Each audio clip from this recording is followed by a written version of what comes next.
Inner peace is not something we find outside. It is already inside of us. But many people cannot feel it. Why? Because the mind is always moving, always thinking. Like a river after a storm, full of dirt and broken branches, we cannot see the bottom clearly. In the same way, when our minds are full of fear, anger, or worry, we cannot feel the peace that is already there. Inner peace is not the same as being happy all the time. It is deeper than emotion. It is a quiet place in the heart that does not change, even when life is difficult. But we forget this place. We look for peace in things: money, success, other people's approval. When we don't get these things, we feel lost. And even if we do get them, we are afraid to lose them. This creates tension in the heart. When we lose someone we love, or when our life changes suddenly, we feel pain. This is natural, but often we fight against the pain. We try to escape from it. This makes our suffering worse. Like trying to stop a wave with your hands, the more you fight, the more power it has. To return to inner peace, we first need to stop running. We need to sit quietly and listen to our own heart. Not with judgment, not with fear, just with openness. This is the beginning of remembering what peace really is. Inner peace is not something we earn. It is something we return to. It is like a home that we have not visited in a long time. The door is not locked. We only need to walk back and open it. But to do this, we must first understand why we left. We left because the world told us to look outside. But true peace has always been within. Quiet. Still. Waiting for us. When we feel pain inside, we often believe that something is wrong outside. We think, if I only had this, or if that person didn't do that, then I would feel better. This is a natural way of thinking, but it is not the path to peace. The Buddha taught that much of our suffering comes from desire and attachment. These are not bad things by themselves, but when we hold them too tightly, they become the roots of conflict. Desire begins small. A wish for comfort, love, or safety. These are human needs. But slowly, desire can grow into a need we believe we cannot live without. Then, we begin to suffer. If we do not get what we want, we feel frustrated. If we do get it, we become afraid of losing it. In both cases, our hearts become tense and restless. Attachment is when we hold on to something and believe it is part of who we are. We attach to people, to our roles in life, to our beliefs and opinions. When these things are challenged or taken away, we feel lost. It is like grabbing a rope and refusing to let go, even when it begins to burn our hands. True peace comes not from getting everything we want, but from understanding what we really need. Often, we find that what we thought we needed was just a passing desire.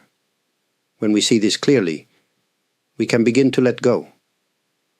Letting go does not mean we stop caring. It means we stop holding so tightly. We allow life to flow, just like a river. We walk with it, not against it. Sometimes people think letting go is weakness, but in truth, it takes great strength.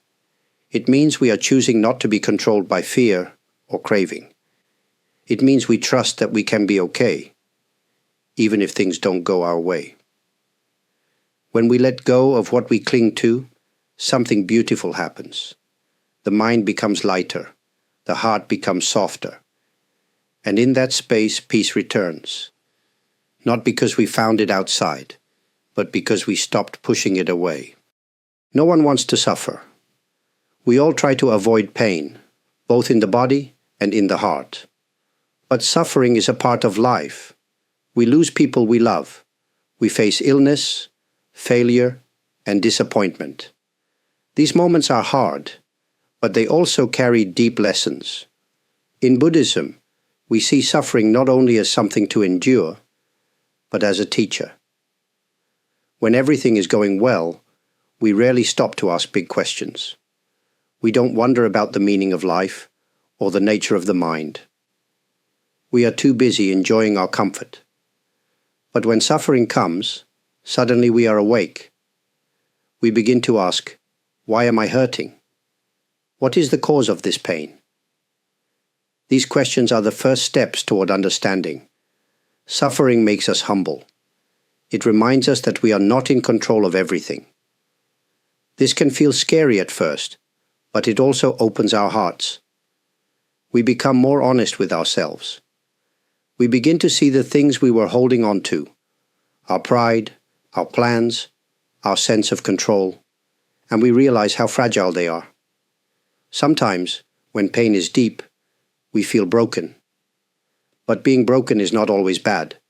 A cracked bowl lets the light shine through. In the same way, our suffering can make us more open, more kind, and more real. We begin to understand not only our own pain, but also the pain of others. This is where true connection begins. Suffering also teaches us about change. We see that all things rise and fall. No feeling, no situation lasts forever. Even our worst days come to an end. When we understand this, we stop fighting change and begin to live more gently. We cannot avoid all suffering, but we can choose how we respond to it. If we open our hearts instead of closing them, suffering can lead us to wisdom. It can show us what matters most. It can guide us back to what is simple, quiet, and true. In this way, suffering does not destroy inner peace. It clears the path to return to it. Everything in life changes. The seasons pass. Our bodies grow older. People come and go. This truth can be hard to accept, but it is also one of the most important teachings in Buddhism. We call it impermanence. Nothing stays the same forever. When we understand this deeply, we begin to live with more peace. Many people suffer because they want things to stay the same. We want our health to last, our relationships to never change, and our good times to continue. But life does not follow our wishes. It moves like the wind, sometimes calm, sometimes strong. When we resist this movement, we create struggle inside ourselves. Accepting impermanence does not mean we stop caring. It means we learn to love and enjoy things while they are here, knowing they will change.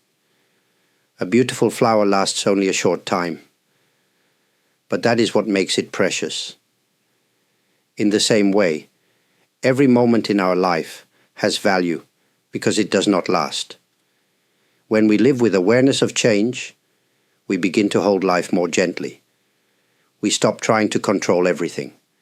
We become more present, more thankful. Even difficult times become easier to face because we know they will also pass. Pain, like joy, is not permanent. Impermanence also teaches us that we are not stuck. Just as nothing outside us stays the same, our inner world also changes. A heart that feels heavy today may feel light tomorrow. A mind full of confusion can become clear. This gives us hope. It shows us that every day is a new chance to return to peace. Sometimes, people fear impermanence because they think it means nothing matters. But it's the opposite. Because nothing lasts forever. Every word we say, every act of kindness, every small moment becomes meaningful. Life is not empty. It is full of passing beauty. To live in harmony with impermanence is to walk calmly through a world that is always moving. We do not cling to the past or chase the future. We simply take each step with open eyes, knowing that this step, right now, is the only one we truly have. We live in a world full of noise, not just the sound of traffic, music, or voices, but also the noise of thoughts, news, opinions, and endless messages.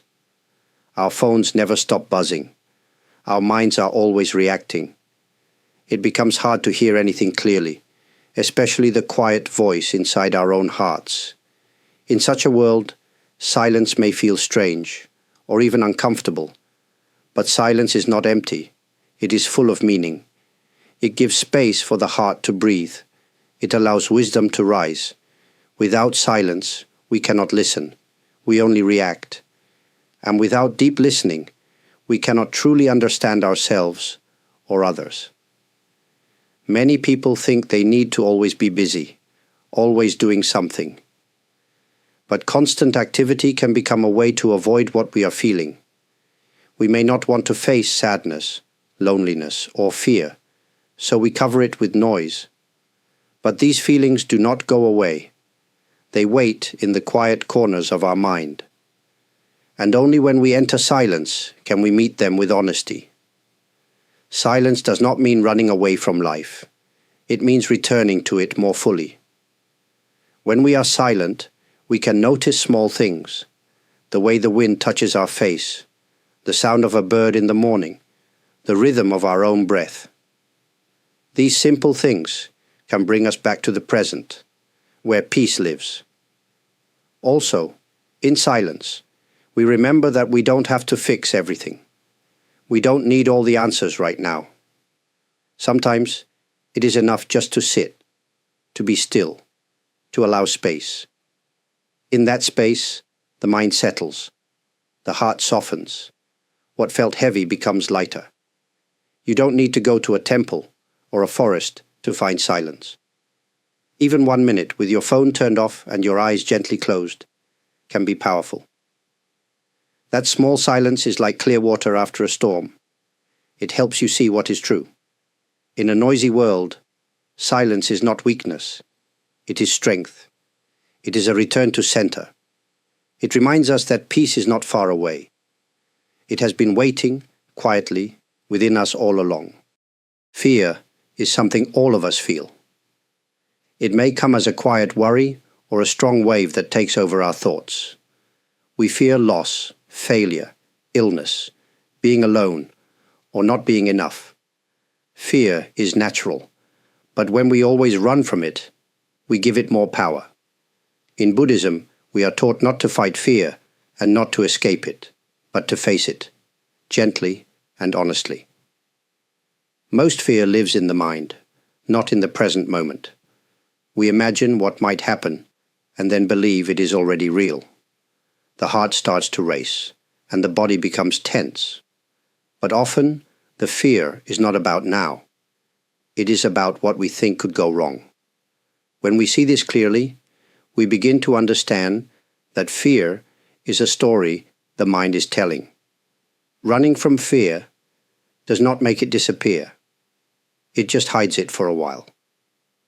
The more we avoid it, the larger it grows in the dark. But when we stop and turn toward it, something changes. We may find that the fear is not as big as we thought. We may also find a message in it, a chance to learn or to grow. To face fear does not mean we must be fearless. It means we meet fear with calm eyes and a steady heart. We don't have to fight it. We can sit with it, breathe with it, and watch it. Like a shadow, when we shine light on fear, it loses its shape. It may still be there, but it no longer controls us. Sometimes we believe we must be strong all the time, but true strength includes being honest about our fear. When we accept that fear is part of being human, we stop feeling ashamed of it. We become more kind to ourselves. That kindness becomes our strength. Even in the middle of fear, there can be peace. Not because the fear is gone, but because we are no longer running. We are standing still, with open eyes and an open heart. In that moment, we are free. Life today moves fast. We are pulled in many directions. Work, family, news, responsibilities, and constant messages on our phones. It is easy to feel overwhelmed, as if there is no space to breathe. But even in the middle of this chaos, it is possible to build a quiet mind, not by changing the world around us, but by changing how we relate to it. A quiet mind does not mean an empty mind. It means a steady one, a mind that can see clearly without being shaken by every small event. Like a mountain that stands calm in the middle of wind and rain, a quiet mind remains grounded even when life is noisy. To build this kind of mind, we must first see how we feed the chaos. We jump from one thought to another. We react quickly to every message, every problem. We try to do everything at once, but this only adds to the storm. A quiet mind begins with one small choice: to slow down. Even in busy moments, we can take one breath and become still. We can notice where we are, what we are doing, and how we feel. This simple awareness creates space. And in that space, the mind can rest. With practice, this becomes a habit. Just like training a muscle, we train the mind to return to stillness. It is not about escaping life or ignoring problems. It is about meeting life with more calm. When the mind is quiet, we make better decisions. We speak with more care. We see things more clearly. We do not waste energy on things that don't matter. Some people wait for the perfect time to find peace. A vacation, a break, a new job. But peace is not something we find later. It is something we build now, step by step, in the life we already have. Each moment of quiet you create is a seed. Over time, these seeds grow into a strong and peaceful heart. The world may still be loud, but inside, there is a calm place no one can take from you. That is the power of a quiet mind. And that is where peace begins. The path back to peace is not a straight road. It curves, it climbs, and sometimes it feels like we are walking in circles. But every step we take with honesty and patience brings us closer to something true.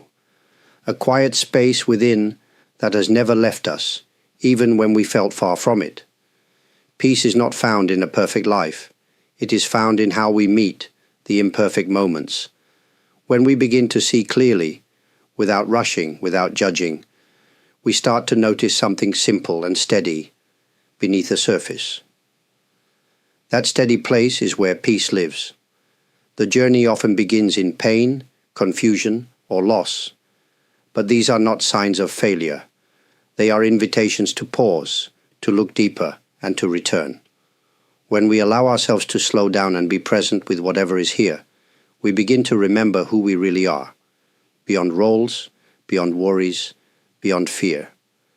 Sometimes people ask, "Am I doing it right?" But this is not a path of perfection. It is a path of returning, again and again, gently and kindly. No matter how far we wander, the way back is always open. Even in difficult times, we can touch peace, not by escaping life, but by meeting it fully. In a single breath, in a quiet moment, in a soft smile, peace is there, waiting, patient, always close. If these words have brought you even a little calm, I am grateful. And if you feel that they may help someone else, please feel welcome to share them.